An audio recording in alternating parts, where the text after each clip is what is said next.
Welcome to End of Life University on YouTube. In this interview, I'm sharing a conversation I had with Reverend Karen Johnston, who is an ordained Unitarian Universalist minister and the founder of the Date with Death Club. You'll be interested to hear all about the curriculum Karen has created for her club, which is available for free to anyone who would like to facilitate or teach the content that she's created. It's absolutely an amazing resource. So I think you'll enjoy listening to this conversation.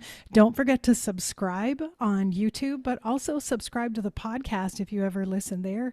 Leave ratings and reviews. I love hearing your comments. And you can also go to eoluniversity.com/support if you'd like to make a small contribution to keep this channel and the End of Life University podcast on the air. So here we go with my conversation. Today, I'm very happy to welcome my special guest, Reverend Karen Johnston. Karen is an ordained Unitarian Universalist minister who is the founder of Date with Death Club, a way to explore mortality in community, and we'll be talking all about that today. The heart of her spiritual practice centers on befriending death, a Buddhist tradition, out of which came the idea for this secular curriculum. Karen also was the founding board president of the Lost Souls Public Memorial Project. She aspires to be a fierce advocate for racial justice, as well as the dismantling of all oppressions and the bringing about of collective liberation. Always a writer, she is an on-again, off-again poet. And you can learn more about Karen and her work at the website datewithdeathclub.com.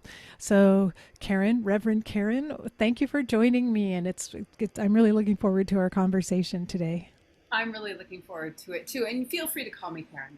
That's okay. Same here. Two Karens, the good Karens in the world. Well, I'd love to hear more about your story because I was really interested in your spiritual practice of befriending death. First of all, I'd love to have you tell us about that, but then also what drew you to that practice.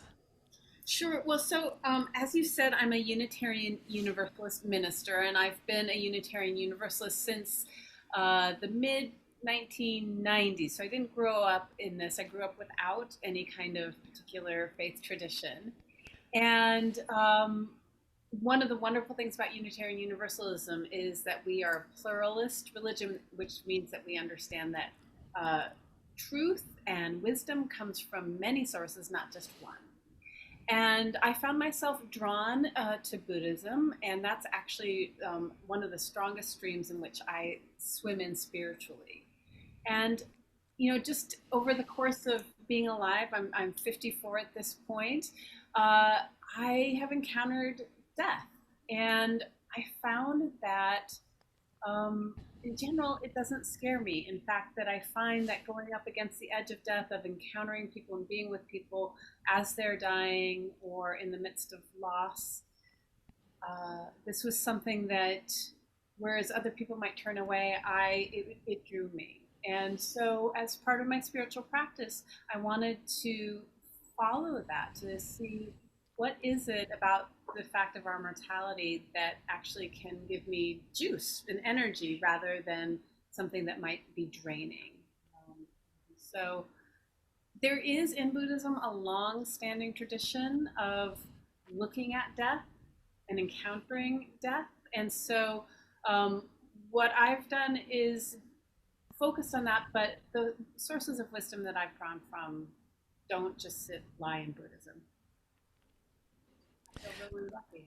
So what does your practice of befriending death consist of? Are there certain things that you do, certain rituals, or?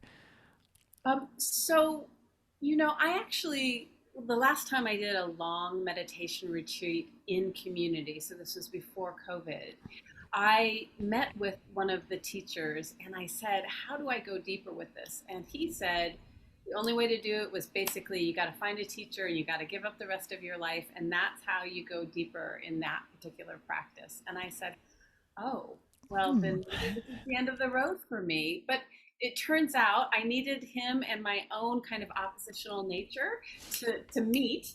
And it was out of that I discovered, in fact, that there are a lot of folks who do explorations around dying and death, and that I just needed to meet them.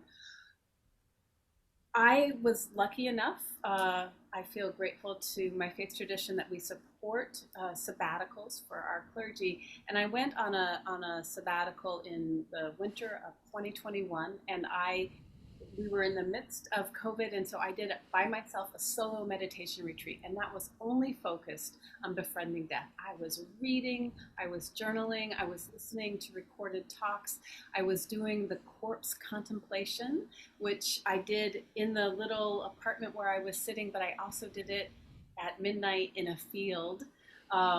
So really trying to allow not just the mind to think, but the body to feel and to settle into the reality of what it is to have a body and to know that that body will decay. So that's some of what contemplation around befriending death can be. But it's also looking at decay in nature and finding the beauty of it, not just the what might push us away from it. Hmm. Oh, I really love that, and I resonate with it because looking back at my life, I found working in hospice was really for me became a befriending death practice in a way, visiting patients and families in their home as they were dying, just having that opportunity to just sit and listen and hear them talk and experience the dying process with them. And so I like the word befriending because I really feel like that's what happened for me. I was a little afraid of the topic of death before I got involved in hospice, and it really helped me to confront my own fears around death and dying. So yeah, I love that idea of befriending death, and it feels like that's what our entire society really needs right now. I totally agree. I think that in general, in the United States in particular, we have done a fair amount of trying to compartmentalize a lot of the things that we find unpleasant or to professionalize it and take it out of the personal sphere. And I think that COVID has made us have to see that, in fact, this is part of our lives and that we can either live with fear, which is such a time suck and an energy suck and an emotion suck, or we might turn towards it and find that it's not as bad as we thought. In fact, that there is joy to be found.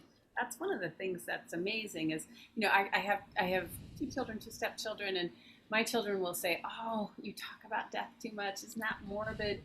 And frankly, I have to say, when people see me, I am alive.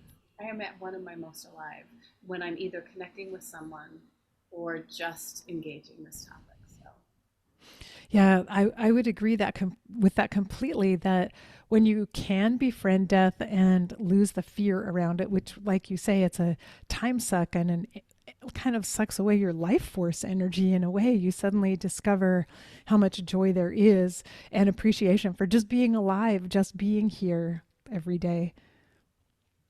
yeah, because I think our fear around death is often based on we think we're separate. And my spirituality, my theology, and frankly, I think science reminds us we actually are a part of something greater. But our society will like to think of us as individuals, and we get brainwashed in that way. And so I think our fear kind of stops us.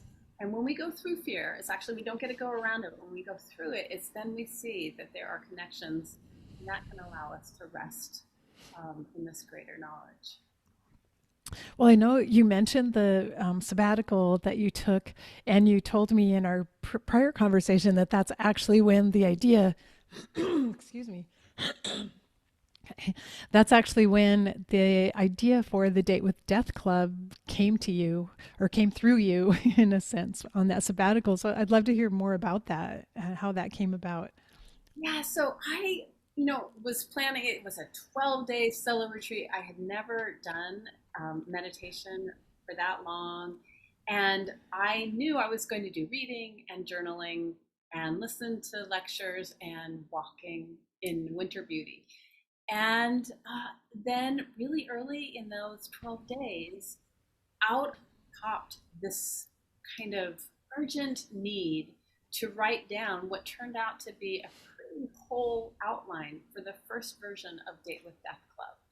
And a few days later, the name of it also came out of it. But I did not know going into that meditation retreat or frankly into my sabbatical that this is what it would be. And luckily my meditation retreat is at the beginning of the 3 months of sabbatical. And so I used the rest of my sabbatical to write each of the sessions and to write the kind of whole shape of it. But it came out so whole. I mean, it is shaped by my experiences and some of the gifts I bring, but really it felt like the universe said, okay, you're ready, and I'm going to use you as a vehicle for this. And I feel fortunate. I feel blessed for that possibility. Yeah, it's really an amazing curriculum, and to hear how it came through you, and that it wasn't that you spent years working on the curriculum. It kind of arrived in your mind in a way, in this whole state. That's really phenomenal. But it seems like it's a tremendous gift, really, for all of us that you received it and that you are sharing it, so that it's available for everyone. And, I'll just say, I think it was Pablo Picasso who said, inspiration happens, but it has to find us working. And so I think it's true. Like, I do feel like I was a vessel, but I have a master's of social work degree. I have a master's of divinity degree. I did a summer as a hospital chaplain where I worked at a trauma one hospital. And so both and, right? Which is, it was not of my making. And frankly, if I hadn't taken my death doula training, which I also have done, then I don't know that the universe would have picked me. They might have picked someone else who had been sitting and waiting for inspiration to come and working at the same time. So. Very, very true. So the work was prior to the arrival of this information. It's because of all the work that you'd been doing for a few decades in your life that made you, as you say, the perfect vessel to receive that information. So I love that. I love the symmetry and the synchronicity of all of that. So tell us a little bit more about the Date with Death Club and what it consists of, and this curriculum that you've put together. Sure. Well, there are many ways for us, and they seem to be growing, ways for us to actually talk about, explore, engage our mortality. And Date with Death Club, its tagline is exploring mortality in community. So it's a curriculum that does not cost any money to get. It was released this past August 15th to the public. You just have to fill out a form to get it. But it's a multi-session, topic-based opportunity to gather people together. And you could gather friends, but you could gather strangers, or if you already have a community, folks there, to talk about specific topics. And it's set up so to be very flexible, both if you as the facilitator decided you only wanted to do 4 of the sessions, you could do 4 of the sessions, or you could do all 14. And also that participants, they can attend one, if there's one session topic that they're like, I really want to learn about this, or they can go to a few because that's what fits in their lives, or they can go to all of them. And the more you go, the more you get out of it, and the more sense of community and connection you get with the other people who are engaging in this conversation, where there's very few public spaces that explicitly say, here, let's go into this, let's create a safer, braver, wiser space, and let's talk about mortality instead of pushing it away. I love the flexibility that you've described, because it has the potential to meet the needs of a variety of different facilitators and also communities, because as we know, we live in a very diverse country, and you could look at communities in different parts of this country who, in a way, may be at different places in terms of dealing with death and dying issues, and people may have different needs there. And so it's so perfect that this curriculum is so adaptable. And then, as you said, also facilitators can choose whatever they're comfortable talking about or whatever fits their passion in a way. Absolutely. And, even though I come at it from a spiritual point of view and I'm a ordained clergy, it's one of the things that's really important about it is it's a secular curriculum. It was made for community centers or senior centers or public libraries. I ran one at a public library last year. I'm running one this year at a different public library. It can work at houses of worship, but it's really set up without any dogma, without saying this is what happens when you die or this is what you have to do to have a good death or a good life. Even though we talk about those things, we really want to make sure that it's as inclusive as possible. It's aimed at adults. Certainly high schoolers could take part, but it's not aimed developmentally for children. But that's kind of one of my hopes and dreams, is that to do a version of this that helps children engage in death. I actually, when I was getting my social work degree, I had this wonderful chance to work with one of the leading folks in children's bereavement, Helen Fitzgerald, and we ran a preschool bereavement group. Wow. One of the preschoolers had lost one of their parents, and so that was a really powerful experience to be with them in the midst of that tender time. Wow. Oh, that's so interesting. And I'm glad you mentioned that it's a secular curriculum. I noticed one of the topics covered is afterlife, and I was really curious about how you approach that and address that for this secular class here. Sure. Well, one of the descriptions of like who Date with Death Club is for and who it's not, or what it is and what it isn't. One of the things is it's not a grief group. It's not a bereavement group. I mean, folks can come with their grief, but if it's a very active grief, this might be not meet their need. This won't meet their needs around grief processing. But it's also a place where folks who can hold different realities loosely and not have to have their certainty be someone else's certainty. So in that way, that comes to the foremost with the session called Afterlife or Afterlives, where there's a survey of religious traditions and what they purport happens after life, since none of us can know. Nobody's come back to tell us any reliable data. I know there are some folks who do say that they've had a post-death experience. But it just looks at the survey of different world religions, including ones that say nothing happens or we don't know. And then it really helps the participants to get a sense of, oh, what do I think? What was I told? And then what do I think now? Is there a big gap between those things? Is there no gap between those things? And because Date with Death Club is not about convincing anybody about anything, it's about getting clear for yourself, what does it mean? What are my choices around how I want my body, the disposition of my body after I die? What do I think that it means to have a good life or a good death, not what other people think? And so Afterlives kind of explores, oh, there are other ideas out there. Some of us have been exposed to them, but some of us haven't. So it's set up, you can have a live panel if you can find the right people, or there's a version where you can show videos. Oh, that's very interesting. So for a facilitator who may not have access to people in the community who would be able to lead those discussions, the videos would be really helpful. Wow, so interesting. And another one that caught my eye was dying, death, and poetry. And so I love that idea because during COVID, I have suddenly discovered poetry. I guess I had more time at home, and I found poetry books I already owned that I'd never read before. Started reading poetry, and I've discovered so many poets actually deal with death and dying and grief in their poetry that somehow I've overlooked in the past, or I wasn't aware of it until I started looking for it. But anyway, so I'm curious how you incorporate poetry into the class. Well, so Parker Palmer, who's a Quaker sage, he who's actually written on the spirituality of aging, but even before that,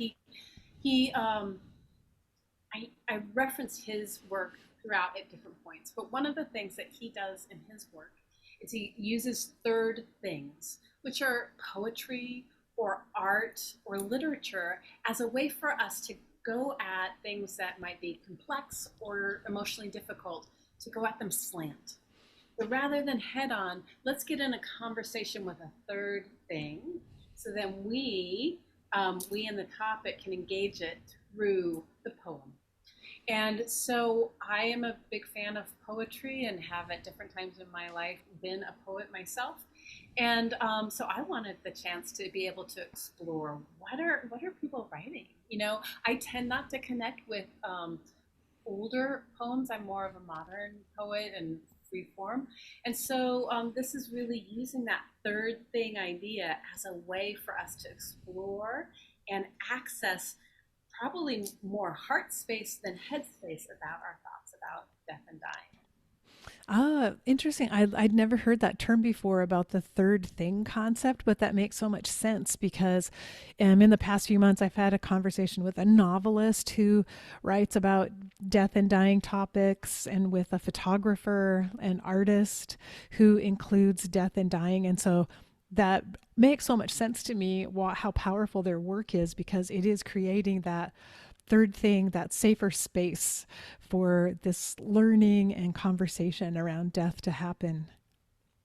Yeah, and if I can just put a shout out for one particular poem that is my favorite these days and has been for a while, is Danusha Lamaris's "Feeding the Worms," which Mm. has just a wonderful kick at the end and really down to earth. So, I have to Danusha, look that up. "Feeding the Worms" by Danusha Lamaris.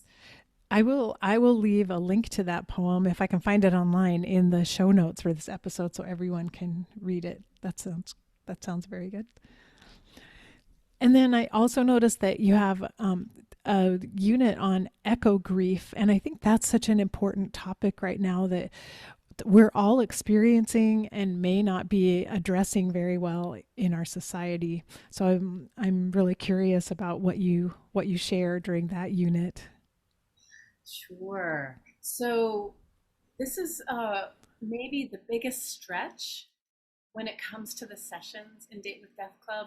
There are folks who say yes to Date with Death Club. I'm here to look at my mortality, the mortality of my family members, and to ask them to think about processing the possibility of human extinction, right? Because of the climate crisis. That some folks are like, oh, I've been looking for the chance to talk about this. And for others, it's like, whoa, I'm not sure I said yes to this. But it is so important because of where we're at with the climate crisis. And it is based on the work of Joanna Macy, Buddhist scholar and deep ecology thinker, feeler. I consider myself a student of her work and the work that reconnects that she and her community have created. And so it uses this 4-point spiral that comes from the work that reconnects, that begins folks thinking about gratitude. Because if we're going to do the hard work of thinking about the climate crisis, we need to start rooted and grounded in our own gratitude before we can go to the second part, which is naming our pain, then perceiving in new ways. And the fourth one is to go forth out into the world because we've done the work of looking at this. So the idea is, if our mother is dying, if Mother Earth is dying, if it was our mother and she was dying, we wouldn't turn away from her and leave her shut in her room to die alone. We would turn towards her, we would be tender towards her, and we would do what we could to ease her pain and our own. And so we use that idea to think about our own eco grief, which frankly, sometimes we numb out, sometimes we push away, and it can be a drain on our living in today because we're not consciously attending to it. Hmm. So very true. And this is the first time in any of the materials I've looked at around death education where I've seen that included as an option. And I really appreciate that, that you had the courage to put that out there, knowing not everyone would be accepting of it. But, but I love it. I just wanted to show kind of the breadth and the diversity of these units that you offer. And again, it's kind of a mix and match sort of thing. And I know they're divided into categories. You have, if you wanted to talk about that. Yeah, thank you. And I'll say one more thing about one more session, which is owning our dying, which has shifted a little bit from last year. We piloted this actually in 7 places, so we know that what works and what doesn't work, and so we shifted some things. But owning our dying, I think, is really powerful because it looks at how do we hold a deathbed vigil, either for other people or what we might want for our own if we find ourselves there. And then also, what would it look like if we were to have a home funeral? And more people are doing this, but it really introduces this concept of what if we brought it home instead of pushing it out into the world. And so that one is actually in the category of informational logistical. So the two categories you mentioned, one is spiritual philosophical, and about 8 of the sessions fall into that category. And I didn't create these categories, it's just I created the sessions and then the categories jumped out. And the other one's informational logistical, and those ones are like, we talk about medical aid in dying, which is legal in 11 jurisdictions right now. We talk about what is hospice and what are those that paperwork we're supposed to do at the end of life or before the end of life. We talk about what to do with a dead body. There's evolving technologies and opportunities instead of what our grandparents did, or even what we thought, what we might have grown up with. So different ways of approaching it. Some houses of worship are actually looking at doing a 2-year cycle, where 1 year they do the philosophical spiritual, and the next year they do the informational logistical, and they go back and alternate between them because there's so much juiciness in each one. I really like that. And I really do feel we need both, because it's hard for us to know how do we make choices for the end of life if we haven't explored what does life even mean to us? What are our spiritual values, and how do we perceive life or our purpose for being here? But on the other hand, it's a little hard for us to look at our values if we're completely in denial about just the logistics of death and dying and the fact that it even happens. So I like that. As we said before, this is a mix and match process in a way that you've put out there, this curriculum. So a facilitator could go through and pick some of the philosophical spiritual sessions and mix them in with some of the logistical, more practical information, and kind of take their students on a little journey in a way through this process, a learning journey, I guess. Absolutely. And it's set up so, I mean, it's good to have some knowledge either about things, and you can do that by reading up, but you can co-learn. A facilitator, probably it's important to have skills for facilitating a group because this is a tender topic, mortality, but you can learn at the same time. So it could be peer run together for sure. There's a lot of ways in. It's not just set up and I point you to a lot of good directions so that you will be a better facilitator. And so it sounds like each one of the sessions comes with resources that the facilitator can use in order to teach that session. So the curriculum comes as a PDF with live links that say, think about showing this video, think about showing this video. And at the time it was released on August 15th, all those links were live. We know that sometimes those links go dead, but the hope is then folks can find and the stuff that they need to be able to make that point or teach that section. And yeah, so as you said, a facilitator doesn't have to be an expert in every one of these topics, no. which is really good to know, but someone who has passion about teaching and wants to share information with other people, maybe who's good with managing a group if they're going to have a very large group. As you said, it probably is good to have a few skills there to know how to manage question and answer time and breakout sessions or whatever people choose to do. Yes, and the curriculum is set up so that you can facilitate it in person or you can facilitate it online. I wouldn't know how to do the both and at the same time, but they're actually two different documents to help because there's a fair amount of small group activity, and you do those very different when you're online, right, than when you are in person. I do think it's important that if you are facilitating a group, especially if there are people who are going to be there who you don't know, it's not like you're getting your neighbors or your friends together to do this, is that to have the skill set to be able to help someone if they come because they're interested, because they're in a high grieving time in their life. Sometimes that works. But if sometimes that doesn't work, and being a facilitator would need to be able to have the gentle conversation with that person to say, maybe next year would be a better year for you to try this, or some other way. So I do think having group facilitation skills is important. One of my goals and dreams for Date with Death Club is to find funding so that I can do the next level, which is create a train the trainer, so that, because I think that there are going to be people who would like to do it but don't but feel the gap between their skill set and their desire to bring it into the world. And right now I don't have that capacity to develop train the trainer. I used to do that kind of work in my other job before I became a minister.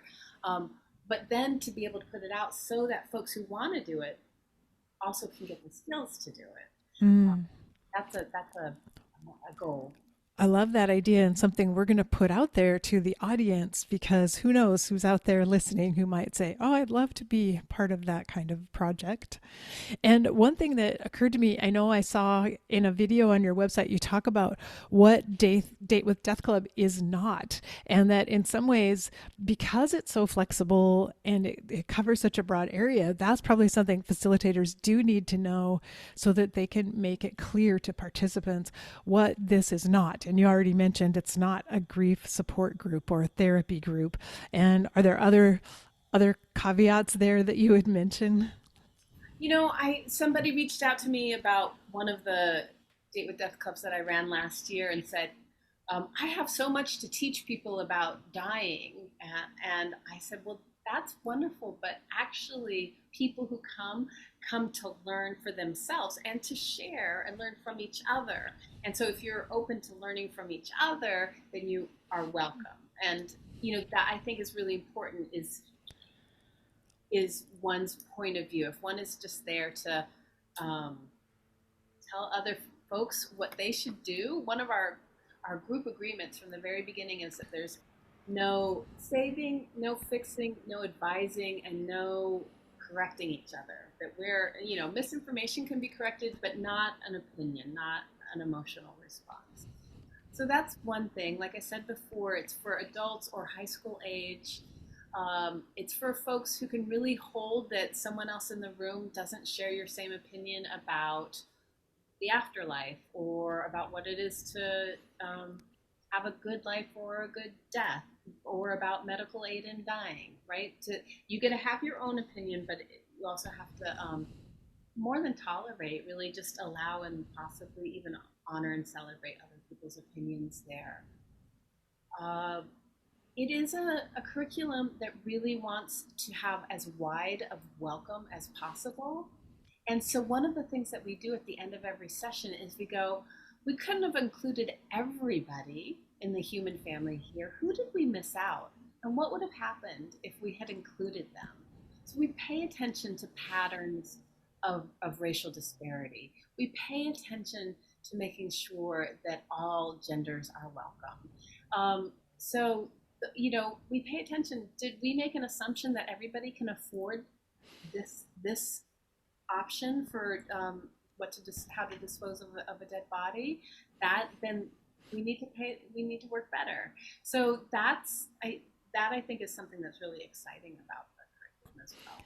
Wow, I love that. And so on point as we try to figure out how do we correct some of the disparities that exist in all of our systems, including end of life care and in all aspects of that care. So I love that you bring it up and discuss it so that we can all start to notice and recognize where people are being left out and where we may have had a bias that we didn't realize. Yeah, yeah. Yeah, that's really wonderful. And then also, I wanted to talk about the fact that, and you mentioned it already, that this is a really rich curriculum, just filled with information for a facilitator to use. But you are not charging for it; it's completely free, and that's amazing to me. That you're offering it for free, and therefore you ask people not to charge for the sessions if they host them. So tell us more about why you made that decision. Sure. So the way people gain access to the curriculum is you go to datewithdeathclub.com, and there's a form there that you complete, and it asks you to agree to abide by certain parameters. And one of the parameters is that if you provide a Date with Death Club, that you cannot charge participants for their participation. You can ask for a donation, although I require that zero be explicitly stated as one of the donation options. And part of that is because I was able to create this during my sabbatical, and it was a paid sabbatical. It was supported by the congregation I serve. And I feel like it was a gift from the universe. It was a gift, frankly, from my congregation to be able to have the time and space to create. And so it's not for me to put out and commodify in that way. People should have access to the whole curriculum. And further on, those who do use the curriculum, they should also make sure that folks have access to it, because I think it's such a valuable, I mean, it's free, but it's valuable. That's the paradox there. I do create PowerPoint slides that I do sell to help with those facilitators who have a time crunch and they don't want to go through making the slides. So that is something that I've had to put a lot of labor in, and I do. But really, the curriculum is there. You don't need to use my slides. You can make your own slides or find your own way to create the session and make it come alive for the folks. And so do people who use these sessions, do they usually call it the Date with Death Club? Does the name go with the curriculum? That is one of the things that I ask folks when they get the curriculum, is to use the logo and to use Date with Death Club as, to say that that's what they're doing. And I think yes. So that is one of the ways to do it. And I'm aware that this coming year, there are different places that are putting on Date with Death Clubs. I'll be running one in Highland Park, New Jersey, at the public library there. There's one that'll be online and open to the community at All Souls Church in New York City on the first Sunday of every month, starting in October. And so that's going to be happening. And so that's not a closed, only people in that community can take part. Anybody can sign up for that. Mm. And there are other places around the country that are either committed to doing it or are thinking about it. That's wonderful. So this is something like anyone listening who could sign up at any time. There aren't like certain time periods when it's open for someone to sign up to do it. Like if that part is a little bit up in the air, right? So, the public release happened in August of 2022, right? And so depending on when you're listening to this, that might have been just a few months ago, or it might have been a while ago. And the place to look is either on Date with Death Club's Facebook page or on our website, where we're going to try and keep abreast and let other folks know what Date with Death Clubs are happening and who they're open to. Some might be closed, but some might be open, and you might be able to join in partway through. Okay. And then what if someone listening would like to facilitate a Date with Death Club? What process do they follow in order to do that? So you request the curriculum, you go to the website, datewithdeathclub.com, you fill out the form to say that you would like the curriculum, and I check it every few days and I send it out to the people who requested it. There was an orientation that took place at the end of August, and there should be on the website the recording of one of those orientations, so folks can get a little bit better sense of how to go forward with it. And they can also reach out to me, and I would love to be able to help people answer their questions around setting it up. And so I'm also curious, because I know you've had a number of people test the groups and you've run groups, and I'm really curious about any feedback that you've heard from people. Yeah, so we had 7 different Date with Death Clubs during the pilot year, which was 21 to 22. And 5 of those were houses of worship.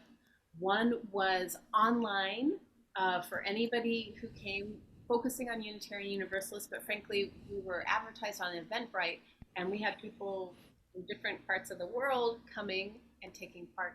And then I did one at a public library. I'm in central New Jersey. And so we got a lot of good feedback. There's actually some testimonials that you can find on the website that talk about the experience it was for participants, how it shifted and changed their lives. You could see a connection happening among participants. Actually, in the one that I ran, we actually had a field trip to a green burial preserve in southern New Jersey. That was joyful to be able to spend a Saturday doing that. We were very thankful to the owner of that to show us around. So I've forgotten the question. Oh yeah. I asked about feedback from participants and also facilitators who've been offering it. Sure. There was one session that completely changed. There was one on grief that didn't work the way we had it before. Some people loved it and some people really hated it. So there is still a session on grief, but it's quite different now. Uh, we just really mostly what people had to say was for them it was um, it quenched a thirst that they knew they had. Some of them didn't know they had. To be able to talk, they all of a sudden was like, "Oh, I thought I was going to get buried in a coffin, but now because I know this, I'm going to do this thing." So lots of surprises, I think. Yeah, I'm a big proponent of death education right now. First of all, because our society has done a terrible job of of informing and educating people about even the most basic information around death and dying. And the medical system does a terrible job. I think our faith communities are not filling that need very well. Everywhere you look, I think there is such a shortage of accurate, helpful information for people. So I absolutely love this idea, and I love that you've created these sessions that are free. So there's no barrier to anyone who wants to be a facilitator. And it's part of like my mission this year is encouraging people to begin to think of themselves as a teacher, even if they've never taught before. And to recognize that this subject is so important that those of us who understand death, have had experience with death, who feel like this is an important subject, might be someone who could step up and say, "Oh, I could facilitate a class on that, and I'll learn more, I'll study more, and I could facilitate that session." So I just want to hear your thoughts on death education and what you feel about it, especially right now in our society, and why we need it. I hmm, I think the only way we can go forward with so many things that we're learning is co-learning. I mean, we use the word teaching, and there is somebody who needs to be in charge of Date with Death Club, but it's really about convening and bringing folks together. And my experience of the pandemic is having to learn so many new things and far too fast, um, but no choice, got to do it. And so here's the thing: I know that I am better at most of those things now than I was 2 years ago. And if I remember that I get to like be super imperfect and a newbie now, because 3 years from now, I want to look back and say, I learned so much and I know how to do this thing. And I think that's a lovely way to give permission to move into a space where folks are learning together. You're just helping to hold the space rather than being the expert. Play the video and then be in conversation with it as opposed to needing to be the one who says the information. I think that is a really important approach. And frankly, with technology, there's a lot out there. You do want to be careful about making sure the sources of information that you're getting are accurate or are, frankly, still true. There's old stuff that was true at the time and is less true now. Um, yeah, I think if we are to really make dying our own instead of putting it into the medical world or putting it into the funeral world, uh, then we know we're just going to be learning along together. Yeah, yeah, definitely. So this we're at a place I think where really I think COVID did bring this to light that we have so much to learn and we really need to learn it now. Like COVID was an opportunity to for many people to face mortality who may not have looked at it before, and that's true for the medical profession also.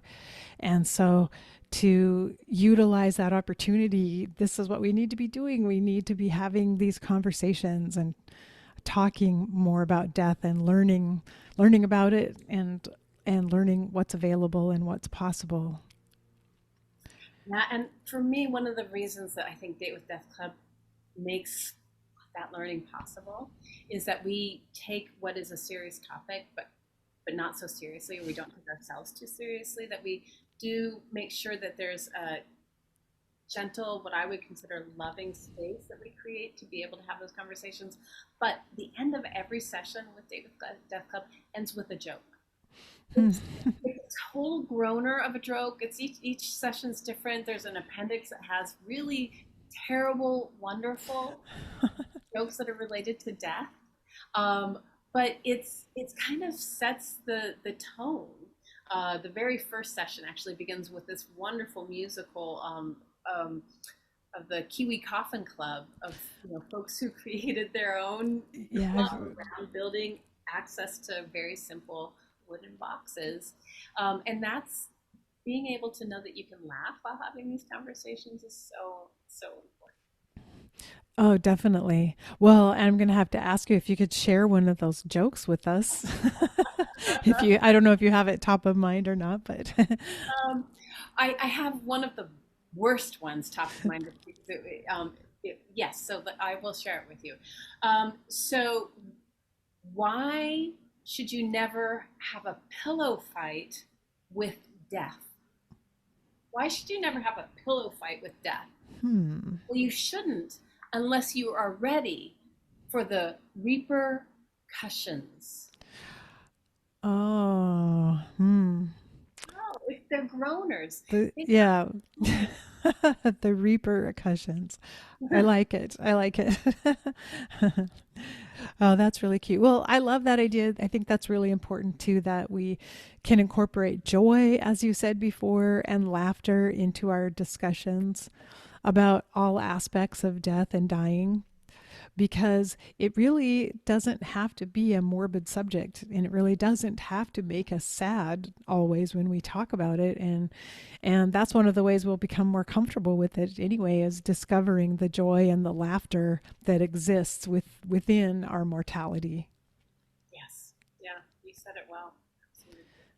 So you mentioned a few things about what you'd like to do in the future. One, training the trainer, and then also maybe expanding into um, uh, offering education for children, like things that would work for children. But any other goals or thoughts that you have right now? I know I actually it's kind of new. You're just barely launching all of this, so it may be too early to have too many long-term goals. But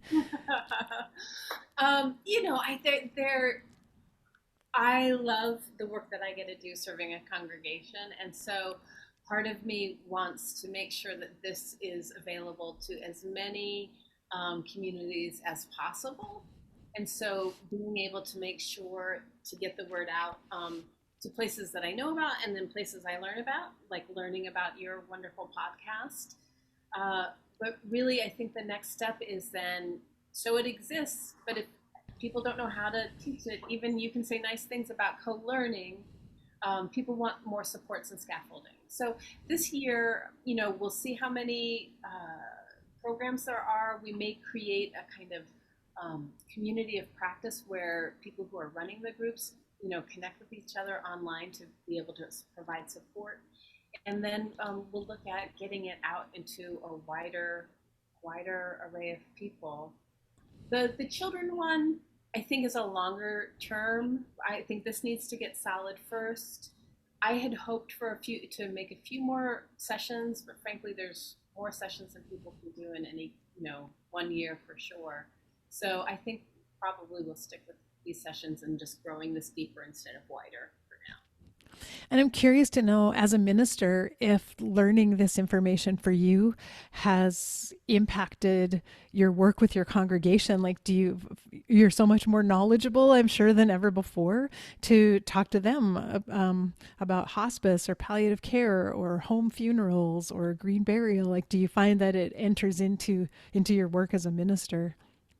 Absolutely. And I have such a lovely congregation where when I'm like, guess what we're talking about? They're like, death. That's a bit of an exaggeration, but just, in August, I was preaching about how it's really important to make it your show at the end of life. And what are we going to do? So this year, actually, I have challenged them to up their game when it comes to end of life decisions and tasks. And I created an end of life bingo card. And so there are 24 spots and a free space in the middle with, discrete different tasks or decisions to make. And there will be prizes in June for folks who either get a bingo or get a blackout bingo and have done all of this work. And so, as a community, I think it would be great because sometimes you need accountability partners. One in three people have advanced directives in the United States. And I know lots of people are like, I'm going to get to it. And I talked to them a year later and they haven't gotten to it.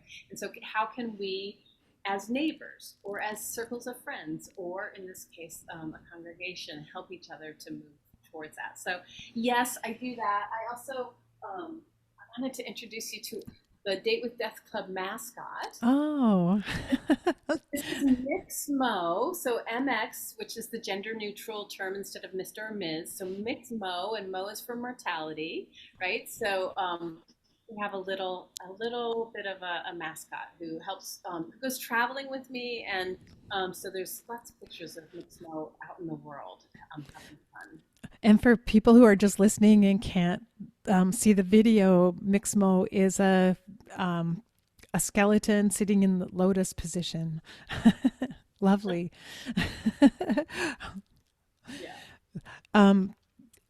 So it occurs to me that other ministers and various faith leaders would really benefit from participating and learning all this information that they could pass on to their parishioners. Have you done anything specifically for faith leaders in the past? So there's an interfaith clergy council in the town where my congregation is, and just a few weeks ago, I did a workshop on advanced directives, and folks sent some of their congregants to take part in that. That was lovely to be able to offer that in a wider way. And I'll be doing a panel in October of this year that's being organized by the New Jersey Interfaith Center for Cancer Care. And so there is some work definitely with in Unitarian Universalism. I'm putting out the word a lot, and then that is one of the next steps is to go beyond my own faith community into other faith communities, because I think this could be really beneficial. Yeah, definitely. Well, the medical community is another community, my profession, where we need so much more education. It always shocks me, like doctors know so little about death and dying, and they're the ones who are involved in the care. And I guess the same with faith providers. It's like, how is it that we do our jobs if we don't have this information? How does anyone actually do it? So we have two big groups of people between us to work on increasing education. And both of those, I think, are roles where we forget that the person in the role is actually human and has their own fears and has their own aversions. We can elevate medical people to sort of godlike status, and we sometimes do that with clergy as well. Not in my faith tradition so much, but in other ones. We forget that we are muddled people as well. Exactly. And we could all use this. And I just wanted to say one more time that I'm so impressed with what has been created, what you're the vehicle for this this creation, and that you're offering it so freely and so generously for everyone to use. So I want to encourage listeners to think about it, that this curriculum might be the perfect thing for many people out there who are thinking, I'd love to teach something, but I'm not sure what to say or what to include. This idea of put together your own sessions and make up your own little date with death club for your community. I think that's a lovely idea. Yeah, I look forward to hearing from any of you wonderful listeners. If you have questions about it, please check out the website datewithdeathclub.com and or the Facebook page. And feel free, like you can go ahead and click on the contact and I will respond to you. Yeah, I encourage anyone to do that because it's this such an amazing resource that's available. And I do want to ask, do you accept donations at all? Is there a way for people to donate? What if they wanted to contribute to your idea of the Train the Trainer program? Do you have a means for receiving donations for that? I do. You can access my Venmo on the website. Okay, so that's really good to know because, well, many of us are so grateful that you're offering it for free, but we'd love to make an offering back to you that would support your further work. So so I'm glad to know that. I wanted to put Thank you that for out asking there that for question. everyone. Yeah, yeah. Well, thank you. I'll just mention the website again. We've said it several times, but datewithdeathclub.com. And I'm talking with Reverend Karen Johnston. And thank you so much. It's been so pleasurable to talk with you today. And I've really enjoyed learning about Date with Death Club. Thank you so much for having me on. I really appreciate it. Yeah, and I look forward to hearing your next steps and whatever else you end up doing. Great. Thanks for being a fan. I hope you enjoyed my conversation with Reverend Karen Johnston. I've been so excited to share this information with you about her Date with the Death Club and this curriculum that's free to use. It's so varied and comprehensive and so flexible. You can do so many things with it.